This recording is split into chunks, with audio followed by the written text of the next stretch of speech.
वज्रपुर का रहस्यमय राजा। बहुत समय पहले हिमालय की ऊंचाइयों में बसा हुआ वज्रपुर राज्य अपनी अद्वितीय संपदा और स्वर्ण महलों के लिए विख्यात था। वज्रपुर के बाजारों में रत्नों की चमक और समृद्धि की गूंज हर आगंतुक को आकर्षित करती थी। चारों ओर हरियाली, बर्फ से ढके पहाड़ और शांत नदियों के बीच बसा यह राज्य किसी स्वर्ग से कम नहीं था। परंतु वज्रपुर की सबसे अनोखी पहचान उसका राजा था, विक्रम सिंह। राजा विक्रम सिंह के बारे में एक बात निश्चित थी, वह अद्वितीय था, परंतु उसके बारे में बाकी सब कुछ रहस्यमय था। किसी ने उसे कभी उसके असली रूप में नहीं देखा। जब वह अपने राजमहल में होता तब भी वह काले मुखौटे और गहरे लबादे में रहता। उसके रहन सहन, उसके अतीत और उसके वास्तविक स्वरूप के बारे में कोई कुछ नहीं जानता था। राजा की वीरता के किस्से पूरे राज्य में गूंजते थे। लोग कहते थे कि उसने वज्रपुर को अनगिनत संकटों से बचाया है। वह अकेला ही युद्ध करता और उसकी तलवार शत्रुजयी की चमक दुश्मनों के लिए मौत का पैगाम होती। राजा की उपस्थिति, राजा केवल संकट के समय प्रकट होता था। वज्रपुर के महल की ऊंची मीनार पर एक घंटा लगा हुआ था। यह घंटा तभी बजता जब राज्य पर कोई बड़ा खतरा आता। जैसे ही घंटा बजता, पूरा राज्य सतर्क हो जाता और हर व्यक्ति जान जाता कि उनका राजा एक बार फिर उनकी रक्षा के लिए प्रकट होगा। जब विक्रम सिंह प्रकट होता तो वह अपने घोड़े अग्निवाहन पर सवार होकर युद्ध के मैदान की ओर बढ़ता। उसके काले कवच, मुखौटे और गहरे लबादे में उसकी उपस्थिति किसी दिव्य योद्धा जैसी लगती थी। उसकी तलवार बिजली की गति से चलती और कौशल को देखकर दुश्मन भय से कांप उठते।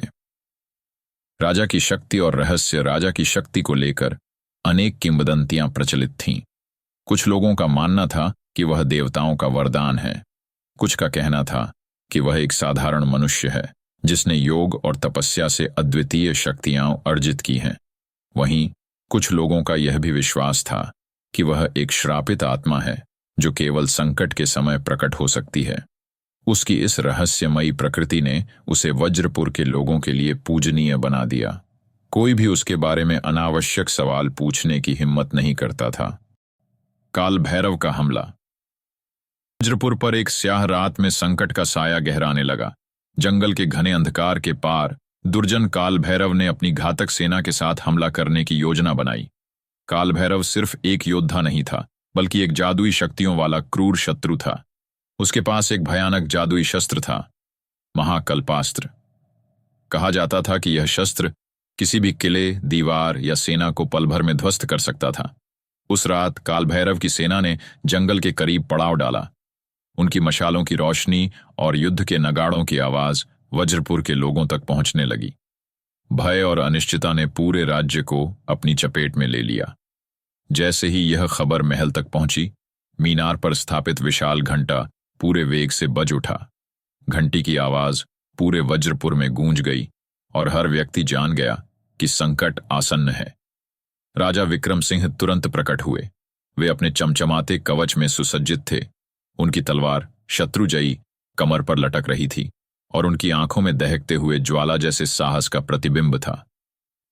राजा ने बिना समय गंवाए अपनी सेना को आदेश दिया कि किले की सुरक्षा और ग्रामीणों को शरण देने का प्रबंध किया जाए।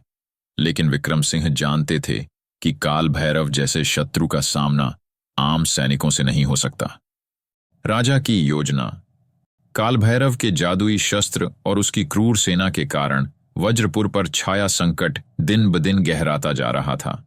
दुश्मन के गढ़ से आने वाली खबरों ने महल में भय और चिंता का माहौल बना दिया था। काल भैरव के महाकल्पास्त्र, जो किसी भी किले को पल भर में नष्ट कर सकता था, ने सेनापति और मंत्रियों को हतप्रभ कर दिया। महल में एक आपातकालीन बैठक बुलाई गई। राजा विक्रम सिंह ने अपने सेनापति और प्रमुख मंत्रियों से परामर्श किया, लेकिन डर और अनिश्चितता हर ओर हावी थी। सेनापति ने कहा, काल भैरव की शक्ति असाधारण है। हमारी सेना उसके जादुई शस्त्र का सामना करने में सक्षम नहीं होगी। हमें प्रतीक्षा करनी चाहिए और रक्षात्मक उपायों पर ध्यान देना चाहिए। मंत्रियों ने भी चिंता व्यक्त की। राजा की घोषणा। चुपचाप सबकी बातें सुनने के बाद राजा विक्रम सिंह ने उठकर गंभीर स्वर में घोषणा की, हमारा राज्य कभी किसी के आगे झुका नहीं है और न ही झुकेगा। वज्रपुर की सुरक्षा मेरी जिम्मेदारी है। मैं अकेले ही इस संकट का सामना करूंगा। महल में सन्नाटा छा गया। सेनापति और मंत्रियों ने राजा को रोकने की कोशिश की, लेकिन राजा अडिग थे। उन्होंने कहा, काल भैरव केवल शक्ति से नहीं बल्कि साहस और चतुराई से पराजित होगा।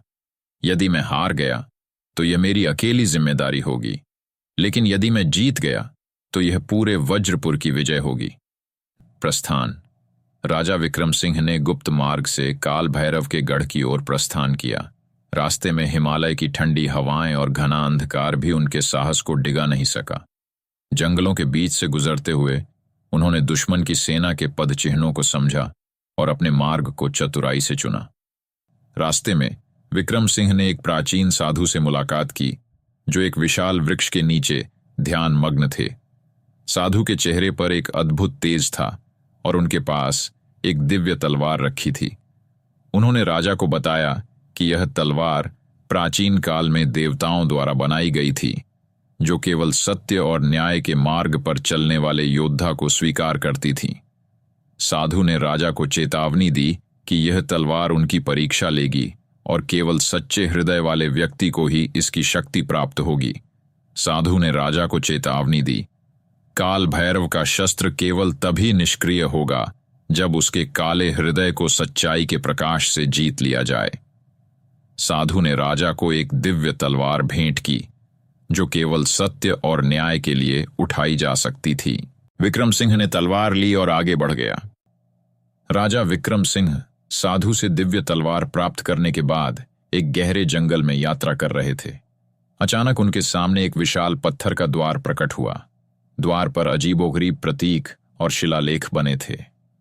जैसे ही राजा द्वार के पास पहुंचे, उसमें से एक गूंजती हुई आवाज आई, हे वीर योद्धा, यदि सत्य और न्याय के मार्ग पर चलने की इच्छा रखते हो तो इस द्वार को पार करने के लिए मेरी पहेली का उत्तर दो।